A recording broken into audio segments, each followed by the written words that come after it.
All right, we are back. We're over by the Ferris wheel. We're gonna go down this little alley over here, and we're finding some traditional Hungarian gluten-free options. So let's kind of see what they have. This place was really highly rated, and hope we find some good stuff. All right, across from this little place, I'm not even gonna butcher the name of these places. I didn't look up how to actually pronounce it, but this is it. Let's get inside.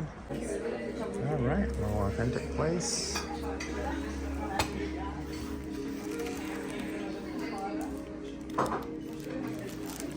Everything is marked gluten-free. You can see no gluten.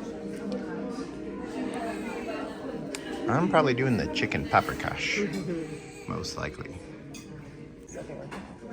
All right, the beef stew, gluten-free, everything. Got the dumplings underneath. That looks delicious. And the chicken paprikash with dumplings. Paprika overload, baby.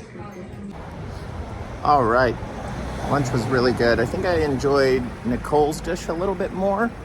Not a huge fan of the bone-in chicken as much, just because of the dark meat, but it still overall was a really good dish.